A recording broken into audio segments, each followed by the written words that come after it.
ng salita ng Panginoon. Tanggapin man natin o hindi, paniwalaan man natin o hindi, human nature, halos lahat po ng tao nakasarili.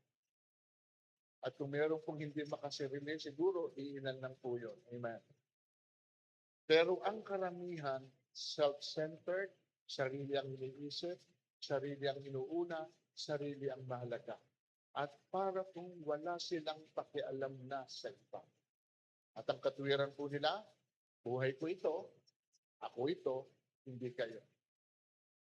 Kaya kahit may mali na ginagawa, wala lang sa kanila. At ang sinasabi pa nila, kung may mali man ako sa ginagawa ko, ako lang ang maapektuhan at hindi kayo. Mali po katuwiran. Dahil hindi po ganyan ang sinasabi o pinakikita ng Biblia.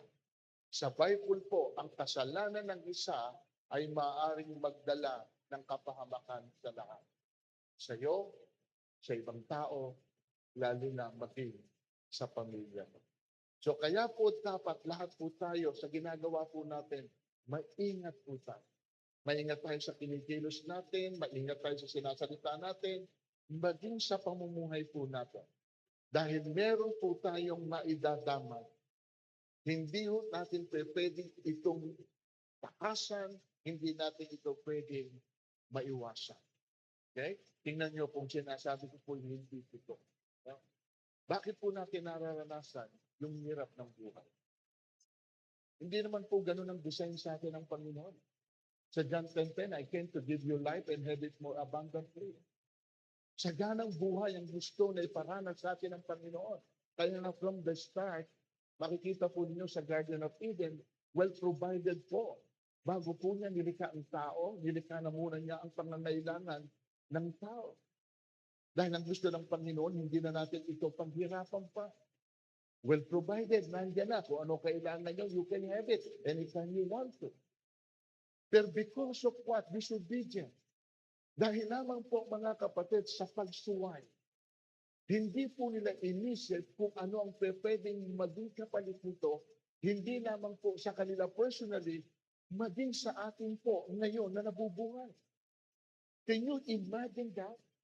Kung naging careful lang sana sila noon sa lahat ng kanilang mga ginawang desisyon at nakinig po sila sa inuutos sa kanila ng Diyos, somehow, hindi po siguro mangyayari sa atin yung bagay na nararanasan natin for now.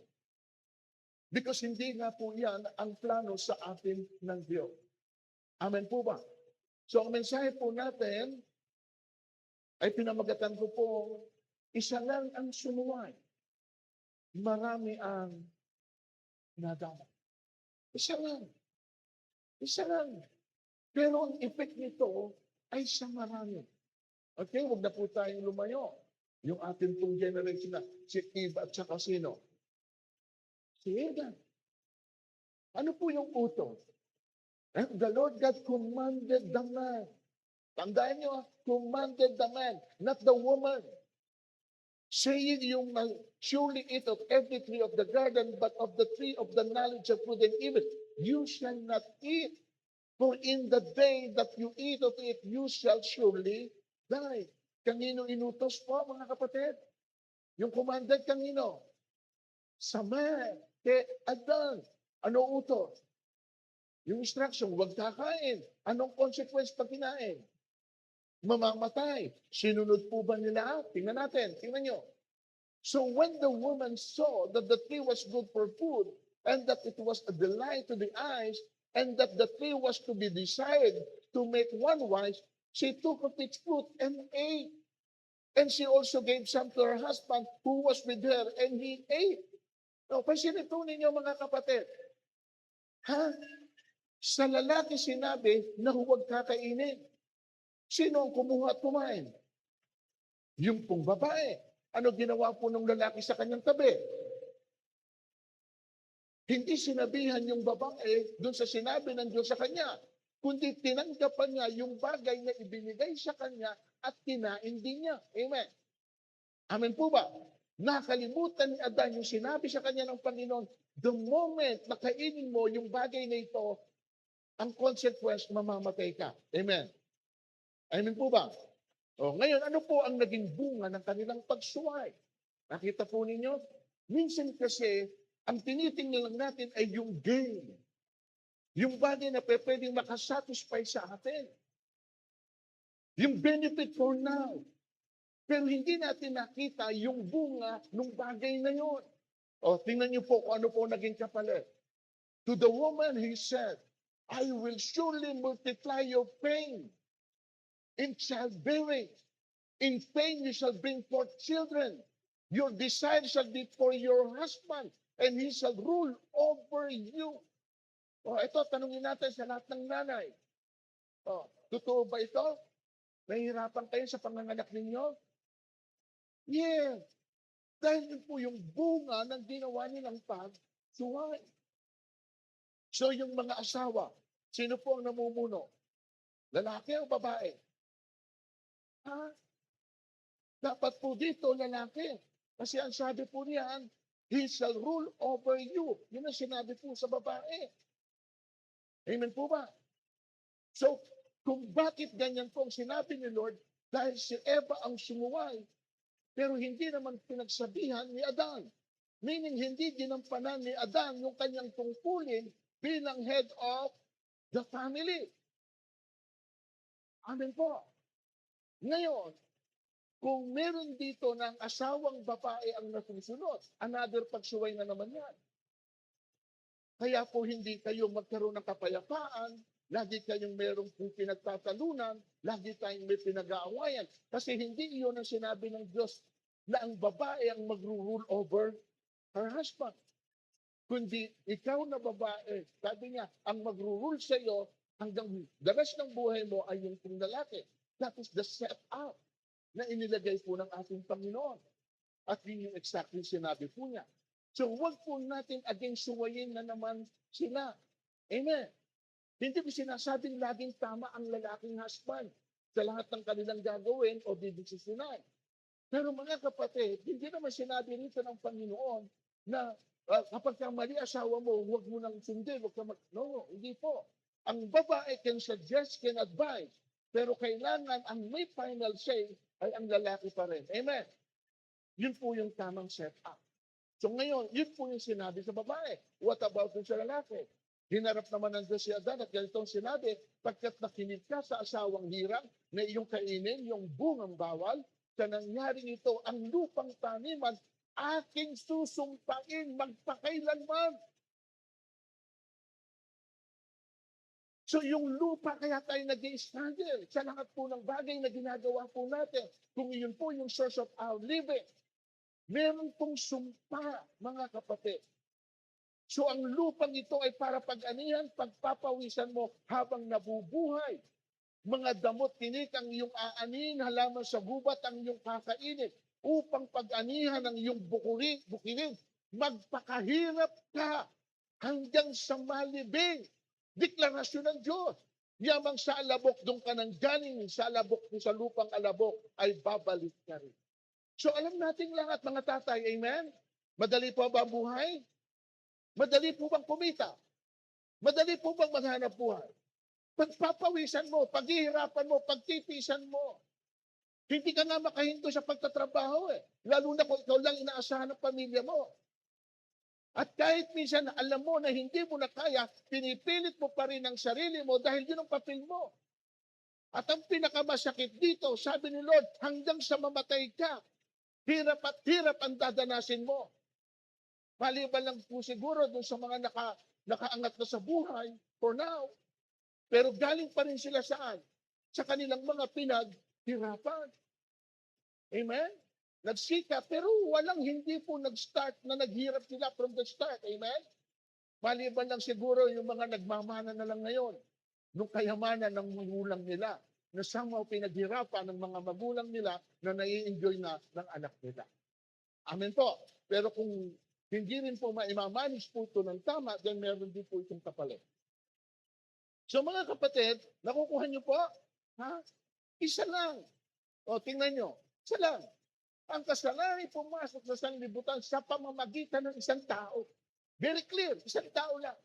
O ano pong karugtong? At ang kamatayan sa pamamagitan ng kasalanan niya. Kasalanan niya, hindi natin kasalanan. Pero dahil doon sa ginawa ng isang taong ito, ano po ang consequence? Dahil dito, lumaganap ang kamatayan sa lahat ng tao sapagkat ang lahat ay nagkasala. Isa lang. Pero yung bunga ng kanilang pagsuway, lahat tayo sa mundong ito nadamay. As a matter of fact, mga kapatid, maging yung pong hindi pa natin isinisilang. Sa oras na isilang sila, kasama na rin sila doon sa pagdurusa na nadanasan po natin lahat. Dahil lang po sa ginawa ng isa. Nadamay ang lahat. Amen? So, ba't ko po ito sinasabi sa inyo? We should be careful. Huwag po sarili lang natin ang iniisip natin. Huwag lang yung gusto po natin ang ipipilit natin. Ang lagi nating titingnan ay kung anong pwedeng maging epekto nito. Hindi lamang sa buhay mo, kundi maging sa buhay ng mga taong nakapaligid sa iyo, especially pamilya. Hindi ho pwedeng, hindi ho mangyari sapagkat very clear na lagi ho merong madadamay. Alam natin yan. Amen. Alam natin yan. Tingnan nyo, hindi naman kayo nagkakamali. Isa lang sa pamilya nyo nagkamali. At merong pag may nangyaring hindi maganda doon sa pamilya nyo na yon, kasama kayo? Hindi. Kasama kayo eh. Natutulog na kayo, biglang may tatawag na aksidente. Bakit kayo? Natutulog na ako eh. Tapos napunta sa ospital, kailangan bayaran yung ospital. Bakit ako? Hindi naman ako yung uminom. Hindi naman ako yung nakabangga. Bakit ako? Pamilya. At hindi mo pwedeng sabihin, wala akong pakialam. Dahil kapag sinabi mong wala kang pakialam, ang sasabihin naman ng pamilya mo sa'yo, anong klase ka pa? Hindi mo gusto na mangyari. Pero may mga pagkakataon na nangyayari at nadadamay ang ibang tao. Amen? Kung tingnan niyo itong pangalawa, si Jonah. May instruction kay Jonah. Ano po instruction? One day, the Lord told Jonah, told the son of Amittai, to go to the great city of Nineveh and say to the people, the Lord has seen your terrible sins. You are doomed. May instruction, sabi ng Panginoon, Jonah, pumunta ka sa great city. Tingnan nga natin sa Tagalog. Isang araw, sinabi sa kanya ni Yahweh, pumunta ka sa Nineveh. Ang malaking lungsod at pangaralan mo ang mga taga roon sapagkat sukuna sa langit ang kanilang kasamaan. Mga kapatid, listen, concern ng Diyos. Nakita nyo, concern. Bago pa merong gawin na drastic decision ng Panginoon through that city, ay meron na po siyang kinausap. Dahil ayaw nga ng Panginoon na gawin yung isang bagay na pwedeng mapahamak silang lahat. So kinausap po niya si Jonah. Jonah, go there. Sabihin mo sa kanila, they are doomed because of their sin. So ano po ang ginawa ni Jonah? Mga kapatid, tingnan nyo. Instead, Jonah ran from the Lord. He went to the seaport of Joppa and bought a ticket on a ship that was going to Spain. Then he got onto the ship and sailed away to escape. Hindi siya Nineveh pupunta sa Spain. Away from God. Sa halip na Tagalog, sa halip na sumunod, ipinasya ni Jonas na magtago sa Tarsis sapagkat inakala niyang malayo na si Yahweh. Kapatid, you cannot escape from the Lord. Amen? Hindi mo pwedeng takasan ng Panginoon no matter what. Kahit saan ka pa pumunta, nandun lagi ang Panginoon. At kapag kami pagsuway na ginawa ka, can you imagine that? Napakarami naman din siguro probably propeta that time, not only Jonah. Amen. Pero siya yung pinili ng Panginoon para po i-deliver yung pong assignment na ito dun po sa mga tao, yung babala. And yet, sa halip na sumunod, sumuway. O ano po ang nangyari, mga kapatid? Tingnan nyo. Eto. But the Lord made the strong wind blow, and such a bad storm came up that the ship was about to be broken to pieces. The sailors were frightened, and they all started praying to their God. They even threw the ship cargo overboard to make the ship lighter. Ano ginawa po ng Panginoon? Nagpadala ng bagyo ang Diyos. At yung barko na sinasakyan ni Jonah ay halos ano? Ha? Excuse me. Halos mawasa. At natakot po ang lahat ng tripulante. Ano sa tingin ninyo? Hindi po kaya ang dahilan kung bakit tayo nakakaranas ng bagyo ng buhay ay dahil meron din tayong sinuway sa mga utos sa atin ng Diyos? We don't know. Pero dito ang dahilan ng bagyo ay bunga ng isang pagsuway. At Diyos mismo ang nagpadala o gumawa ng bagyo. Kung nagawa ito ng Diyos sa panahon ni Jonah, ay kaya rin pong gawin ito ng Diyos sa panahon natin ngayon. May pagsuway. Akala mo, Jonah, kaya mo akong takasan? O eto, padadalang kita ng bagyo. At tingnan ko kung anong magagawa mo. O, pansinin po ninyo, sinabi po dyan. At dahil dito, lahat sila ay tumawag sa kanilang Diyos. Natuto silang manalangin sa kanilang Diyos. Kailan? Nang sila po ay nasaan? Nasa bingit na ng kamatayan. Nang sila po ay nasa matinding pagsubok na pinagdaraanan. Nangyayari po ba yan ngayon? Kailan natin naaalala ang Diyos? Kapag kami buhay nang nawala, kapag puno na tayo ng takot, kapag meron na tayong pinagdadaan ng matinding pagsubok na hindi na natin alam kung sino ang ating lalapitan at kung anong ating gagawin, saka tayo lumalapit sa Diyos at humihingi ng tulong. Kailan, mga kapatid? Kapag kapanatag ang lahat? Ha?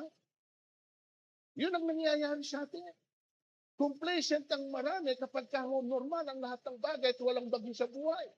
Hayahay. Kaya marami po tayong nakakalimutan na obligasyon natin na dapat nating gampanan sa ating pong Panginoon. Hindi ho ganun ang plano ng Diyos, mga kapatid, na kung kailan ka lang, when you are in trouble, when you are facing difficulties and hardships, saka mo lang nakikita, Lord, I need your help. Hindi po ganun ang dapat na nagiging attitude natin sa Panginoon. Dapat po ang attitude natin sa Panginoon, Lord, kung kailan wala akong problema, kung kailan wala akong pagsubok, mas lalo akong lalapit at maglilingkod sa iyo. Bakit? Sapagkat darating at darating, may pagsubok na darating sa akin. But at least, nagawa ko ito nung araw na wala akong pagsubok. At ngayon na may pagsubok ako, lumapit man ako sa iyo, alam mo ang laman ng puso. Amen? At kilala ka ng Diyos. Hindi ka nakadepende lang sa bagay na situational. Kasi meron tayong tinatawag na yung relationship natin, ang tawag doon ay situational. Kailan ka lang malapit sa Diyos? Based on your situation. Situational. Amen? At kapag kapag okay naman ang lahat, mga kapatid, parang okay lang. Hindi ho ganun, mga kapatid. At lahat ng yan, alam po ng ating pong Diyos. Amen? So ano po ang naging bunga ng kanilang pagsuway? Yung mga kargamento nila. Inihagis nila sa dagat para gumaan po yung barko at hindi po sila lumubog. So anong mensahe natin dito? Maging yung kabuhayan po nila, yung dapat kikitain nila, hindi nila pinakinabangan. Nasayang at napunta sa wala. Kita po ninyo, mga kapatid, hindi lang po ang buhay ang pwedeng madama. Even ang ating kabuhayan, ang ating hanap buhay ay pwedeng maapektuhan. Amen? Are you with me? Could it be? Kaya hindi tayo makabuelo? Kaya hindi tayo makabreakthrough? Kasi meron din sa atin na sumusuway? O kaya sa member ng ating pamilya na may ginagawang pagsuway na hindi natin alam, tayo po ang nadadamay? Bakit po ito nasabi? Kasi wala naman pong kinalaman yung mga tripulante sa kasalanan ni Jonas. Amen? Hindi sila ang sumuway, si Jonas. Pero sila at ang kabuhayan po nila ang nadam.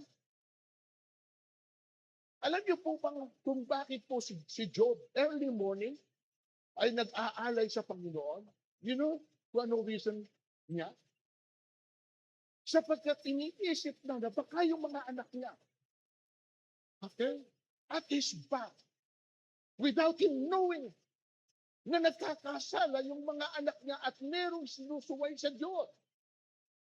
And because of that, alam po ni Job, yung pong effect nito, hindi lang sa mga anak niya, kundi maging sa kanilang buong pamilya. So kaya po ang ginagawa po ni Job, inuunahan na po niya ang Panginoon na mag-offer ng something. Lord, sabi niya, if ever na may ginagawang pagkakabal ng mga anak ko, by means of this, Lord God, forgive them. Pero alam natin, sinubok pa rin siya ng Diyos, hindi dahil may sumuway, kundi dahil yun ang gusto ng kaaway. Amen? Tingnan natin yung kay Job. Kung matatapos ang kanyang handaan, maagang nagbabangon si Job kinabukasan upang ipaghandog ang kanyang mga anak sa pagbabakasakaling lihim na nilalapastangan ng mga ito ang Diyos. Who knows? Probably one of the members of our family. Nagtatanong ka sa sarili mo, bakit ito nangyayari? Ba't kaya ito nangyayari? Bakit? Hindi natin alam somehow. Kaya nga ito yung ginagawa natin in their behalf. Kaya tayo lumalapit sa Diyos. Kaya natin ibinibigay yung para sa Panginoon, whatever it is. Sapagkat Lord, baka sakaling merong nagagawa ang mga anak ko, ang asawa ko, kapatid ko, magulang ko. I'm representing myself to them. At yun yung purpose. Kasi kung hindi sila nasa Diyos, wala sila sa Panginoon, anong posibleng pwede nilang gawin? Ang isang taong walang Diyos, hindi ang gagawa ng mga bagay na para sa Diyos. Are you with me? Tanggapin na natin yun. Acceptin na natin yun. Can you imagine? Wala kang Diyos, ano gagawin mo? Wala kang Diyos, gagawin mo ang para sa Diyos. Hindi mangyayari. Ang gumagawa lang ng para sa Diyos ay yung mga tao na mayroong pong Diyos sa kanilang puso, sa kanilang isip. Like what you did. Ito kaya kayo Sunday after Sunday ay pumaparito dahil alam nyo somehow mayroong Diyos. Amen. Amen. Amen. Kung ngayon, ikaw na may Diyos at nakakaunawa sa kaparaanan ng Diyos. At meron kang membro ng pamilya natin, lahat tayo, na wala sa Diyos. Paano natin sila tatayuan? Hindi mo alam, hindi pwede na hindi ka rin madamas kahit ikaw yung nasa Diyos. Pero at least, merong isang tulad mo na sinasabi ng Panginoon, God, sabi sa Psalm, God is looking for someone who can stand between the gap. Ang Diyos ay naghahanap ng isang tao, man lang, who can stand between the gap. Ano ibig sabihin? Na siyang mamamagitan para sa kanya, sa Diyos, at sa kanyang pamilya o sa kanyang. Looking for someone. Ibig sabihin, hindi gumagalaw ang Panginoon not unless we are being informed. Ano po ang sabi po kay Abraham nung nakipag-bargain siya? Lord, if there is 40 righteous, gugunawin mo ba? No, for the sake of 40. He reduced into 30. Lord, if there is 30, gugunawin mo ba? Hindi, for the sake of 30. Hanggang nag-down saan? Sa 10. Lord, this is my last question, Lord. If there is 10, will you? Sabi ng Panginoon, for the sake of 10, hindi ko pa rin gugunawin. Ano gusto kong i-drive sa inyo, mga kapatid? Kinukonsider tayo lagi ng Diyos.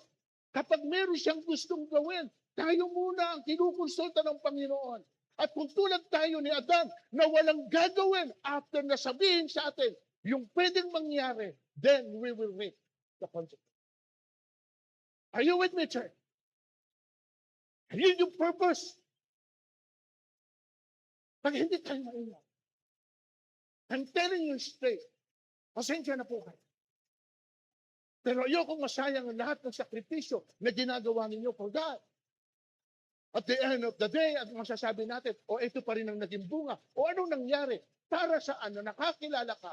Para saan na naroon ka? At hindi mo nahadlangan yung bagay na pwedeng mangyari sa kanila at sa pamilya. Bakit? Hindi tayo nabigaw. Hindi natin sila nasabihan, mga kapatid. Amen. Andiyan ba kayo? O, tuloy natin yung basa. Samantala si Jonas ay mahimbing na natutulog sa isang sulok sa ibabang palapag ng barko. Nakita siya ng kapitan at ginising, "Hoy! Tulog ka ng tulog dyan, bumangon at manalangin ka sa Diyos mo. Baka sakaling kaawaan tayo at iligtas sa kamatayan." Mga kapatid, look at this. Samantalang si Jonas ay mahimbing na natutulog. Yung sanhi ng kaguluhan, nasa itaas, natutulog, walang pakialam. Hindi po niya nararamdaman yung nangyayari sa ibang tao. Sarili lang niya kanyang iniisip at wala siyang pakialam sa nangyayari sa iyo. Just listen. May mga tao pala na kahit alam niya sa sarili niya na may kinakasan siya, may kinalikuran siya, may sinuway siya, at dahil sa ginawa niya, may mga tao na nagdurusa, natatakot at nag-aalala, kaya pa rin nilang batidin. As if na parang wala silang ginawang pagtiwal o kasalanan. Ang tawag doon, death malak. Iyan puti. Yung wala kang pakialam na nagdurusa ng yung tao, hindi mo alam na ikaw pala ang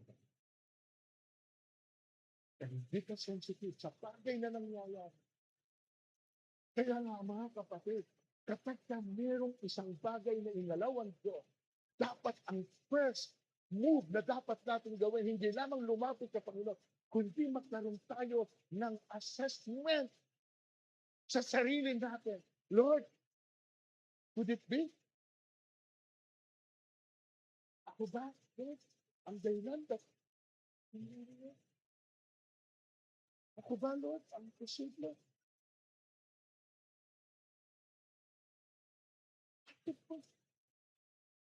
At pwede tayo iturot ka ng Panginoon.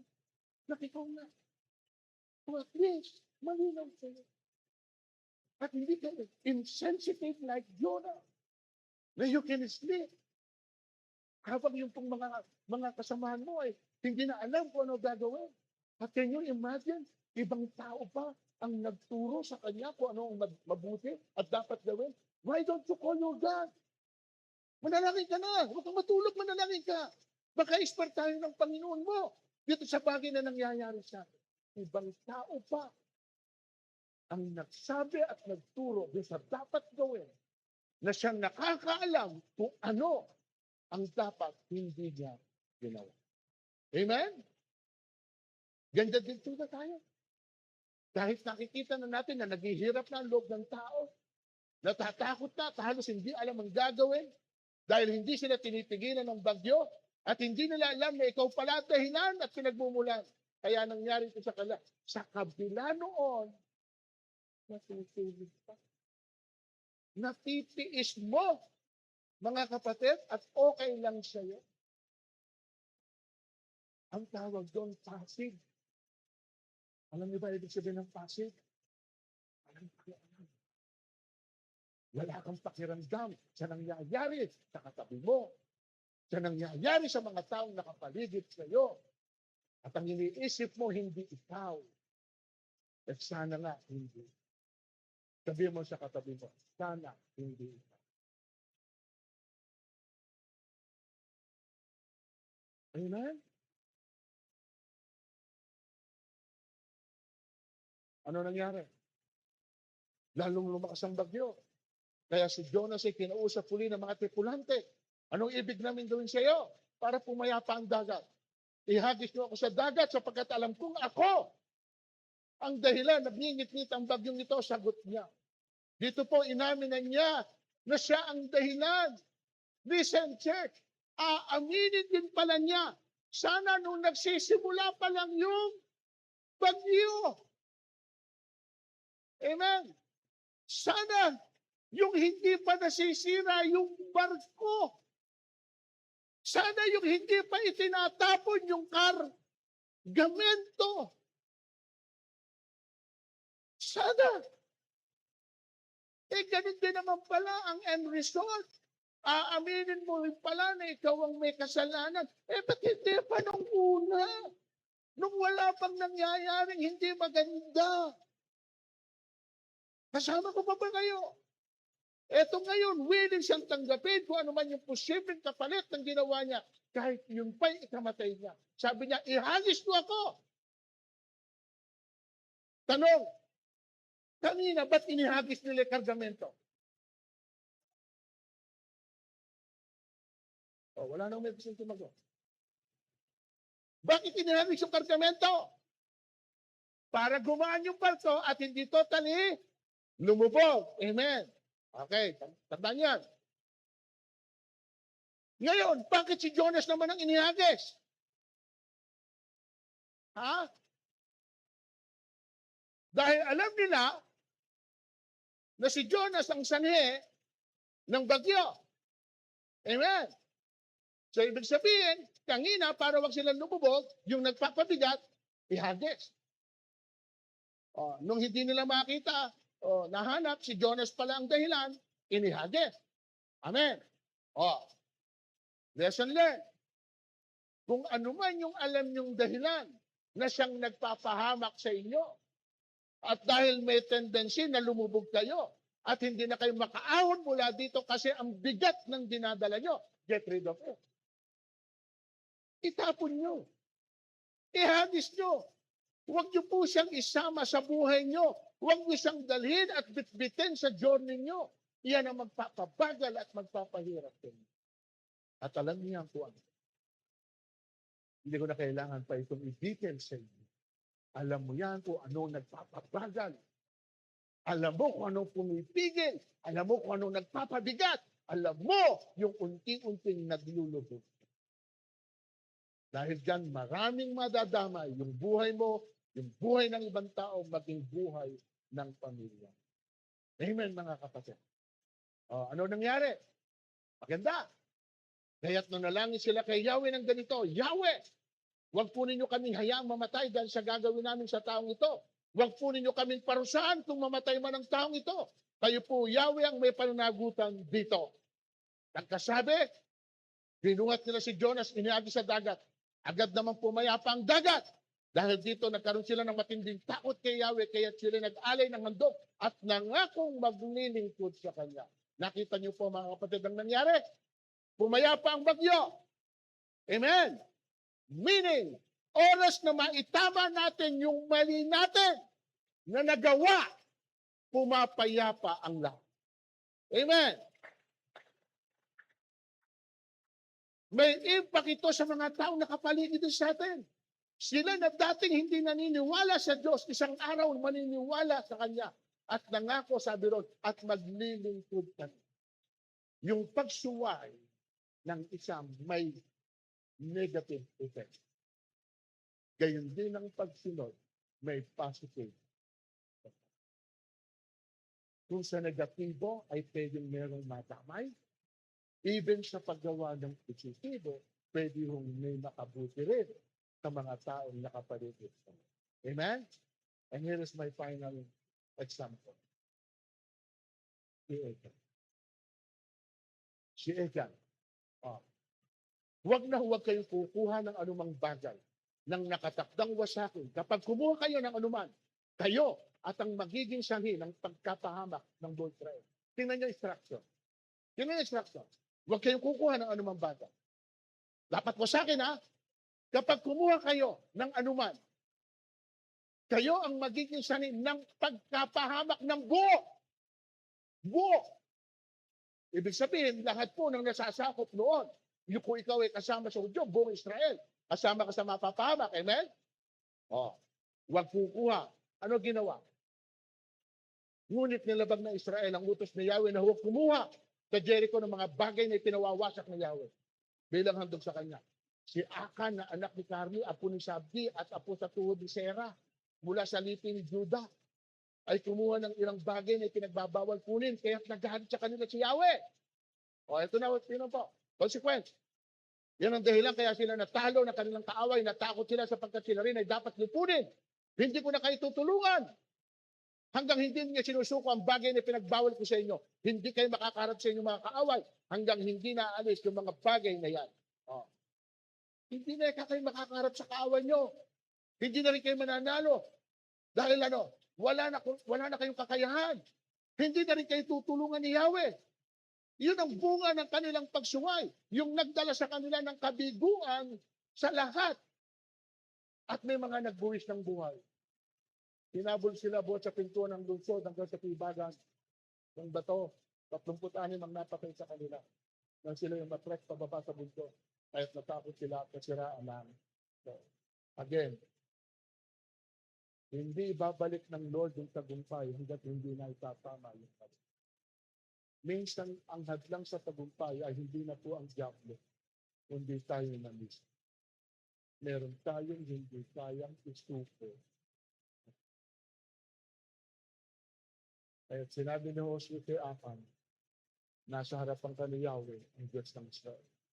Nagsabi ka ng totoo. Huwag kang magkakailan ng anuman. Anong ginawa mo? Sumagot si Akan, nagkasala po kay Yahweh, ang Diyos ng Israel. Sa bagay na nasansang ko si Jericho, may nakita ko isang mamahaling damit na yari sa Babylonia. Halos 8 librang pilak at isang barang ginto na may pang 2 libra. Kinuha ko ang mga iyon at ibinaon sa lupa sa loob ng aking tolda. Nasa kailaliman ko ang pilak. Ano ngayon ang naging bunga ng kanilang pagsaway? Kapatid, sino ang bunga? Dinala ni Josue at ang buong bayan si Akan. Gayun din ang pilak at damit at ang barang ginto kanundak ng kasinatiyan. Sinama rin nila ang kanyang asawa, mga anak, mga baka, kabayo, tupa, tolda, at lahat ng kanyang ari-arian. At sinabi ni Josue, ipinahamak mo kami, kaya ikaw naman ngayon ang pahihirapan ni Yahweh. Anong ginawa ng bayan? Pinagpupukol nila ang bato hanggang mamatay si Akan at ang buo niyang sambayanan. Sinunog silang lahat, 10 ng kanilang ari-ari. Ang nagkamali lang ay si Akan. Ang sumuway lang ay si Akan. Hindi niya kasama ang kanyang asawa at mga anak sa kanyang ginawa. Pero lahat sila nadama. Kaya wag po nating isipin na yung ating ginagawa, tayo lang ang nakapagpunta. Minsan lang. Kahit yung walang kasalanan na may kaugnayan sa iyo, madadama. So huwag po nating hayaan ang isang lihim na pagsuway ay magiging dahilan upang mahadlangan ang pagkilos ng Diyos sa ating pong mga buhay. Maging maingat po tayo. Amen? And here is my conclusion. Ang pagsunod ng isa ay maaaring magdala ng pagpapala rin sa marami. Pero ang pagsuway din ng isa ay maaari din magdala ng kapahamakan sa marami. Kaya maging responsable po tayo sa lahat ng ating gagawin at mga disiplina. Mga salita na ating sinasabi at binibitawan dahil hindi lang tayo ang pwedeng madamay, maging ibang tao ang pwedeng makita. And that is the bottom of this man. Mga kapatid, alisin nyo lang lahat yung mga sinabi din. Isa lang ang puno nyo. Message is heard sa lahat ng ginagawa. Yung buhay ninyo. Lahat ng pwede niyong gawin para hindi kayo magkasala sa harapan ng Panginoon. Sapagkat hindi niyo alam yung bagay na pwedeng maging kabayaran at maging ito. Amen? At yung bagay na gagawin mo, marami rin po ang pwedeng mag-benefit. Yung blessing, sinaman, ay kasama rin mapag.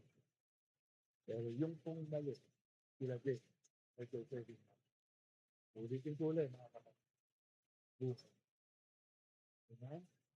Buhay mo.